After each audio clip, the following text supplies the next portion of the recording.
revenir sur ce que vous avez dit tout à l'heure, vous avez parlé d'arabe et berbère, mais je vous demanderais c'est quoi la différence entre un arabe et un berbère et c'est qui précisément?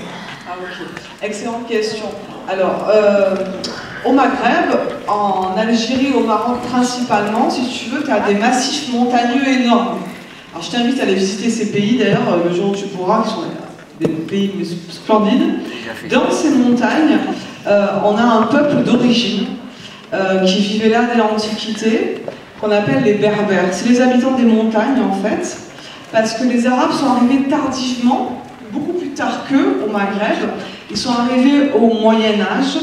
Tu sais que vous avez fait en 5e la naissance de l'islam, de la civilisation islamique et musulmane, et tu sais que l'islam est né au moment de l'Hégire, en 622, au 7e siècle après Jésus-Christ. Après la naissance de cette troisième religion et dernière religion monothéiste, il y a eu la diffusion de cette religion et ça a donné naissance à un immense empire brillantissime qui est l'empire musulman. Et les Arabes musulmans, par contre, eux, ils sont partis d'Arabie. Les élèves me demandent si c'est l'Arabie Saoudite. En gros, c'est l'Arabie Saoudite, tu vois, et le Qatar et tout ça d'aujourd'hui. L'islam est né dans cette religion. Les Arabes arabo-musulmans sont partis de là.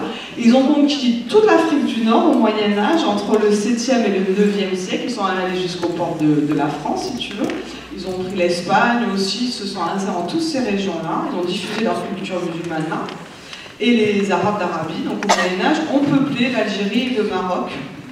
Mais il y avait cette population berbère, au départ, qui vivait, qui peuplait l'Algérie et le Maroc avant l'arrivée des Arabes, qui, bon, ça a été, comme tous les conquêtes d'empire, ça a été ultra violent. Donc ils se sont partis se réfugier dans les montagnes. Ils ont été convertis à l'islam.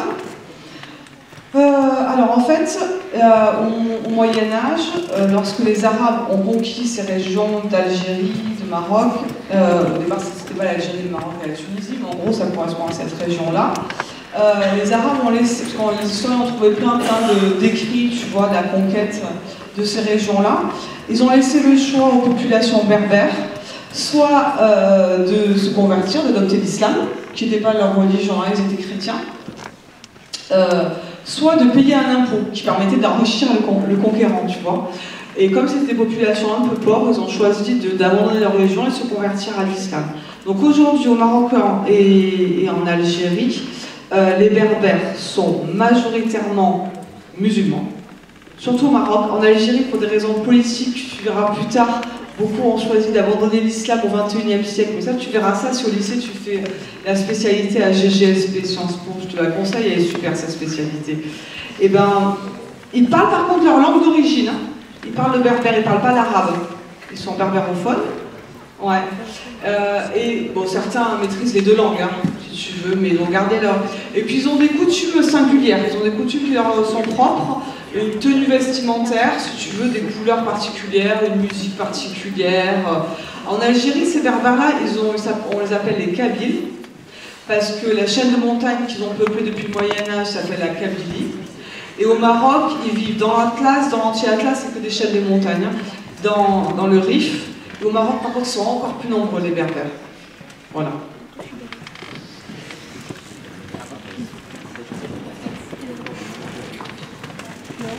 Les Berbères qui habitent en Algérie, qui ont la Kabylie, le mot Kabyle vient de l'arabe, Qbayli, ça veut dire accepter la religion musulmane.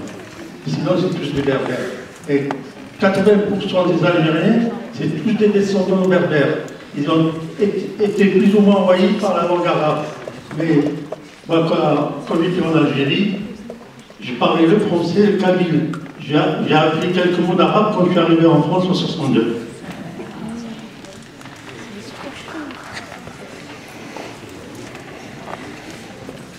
Vous avez d'autres questions peut-être?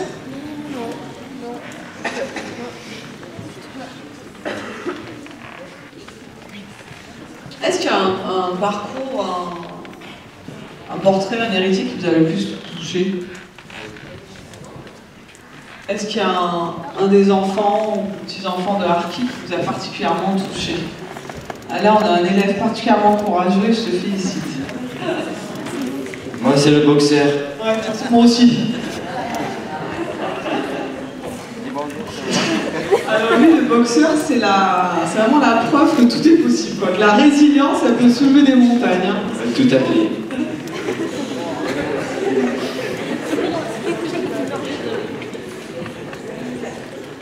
Est-ce qu'il y a des choses qui vous ont surprise ou choqué?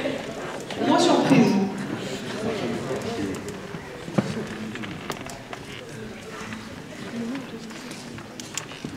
Vous aviez des gens? Ah oui, et on a une jeune fille qui souhaite prendre la parole.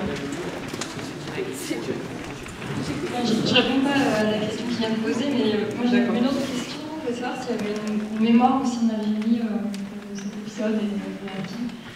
C'est un travail de mémoire là-dessus, d'histoire. Alors, est-ce qu'il y a eu un travail... J'essaie de comprendre la question. D'histoire sur les harkis en Algérie. Alors, la question des harkis en Algérie, elle est pas traitée.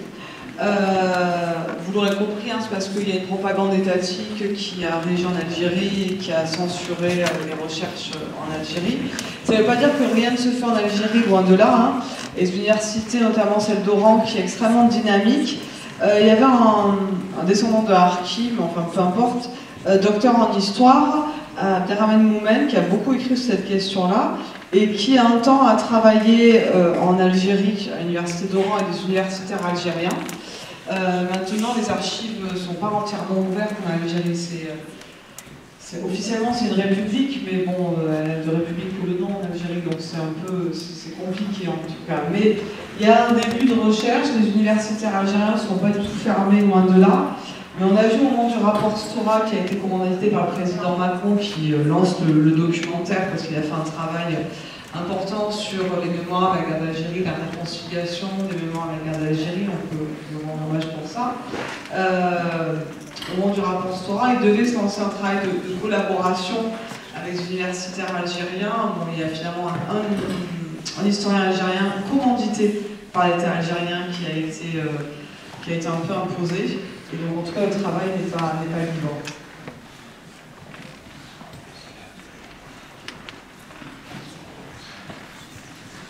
Et Benjamin Stora, si ça vous intéresse, le travail d'historien est exceptionnel, sera au festival de Joséphine Baker le week-end prochain, auquel je vous invite vivement à venir participer et me rejoindre.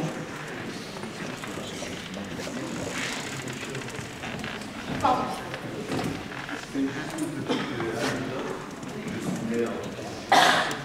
Bonjour.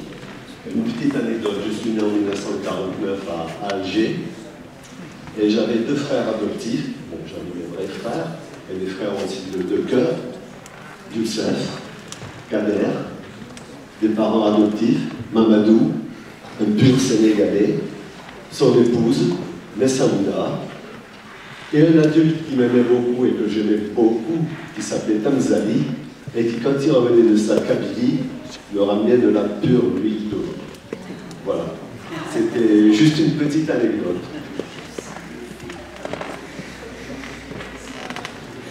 Oui, et donc Kader a fait que tout le monde soit rentré en métropole, en France.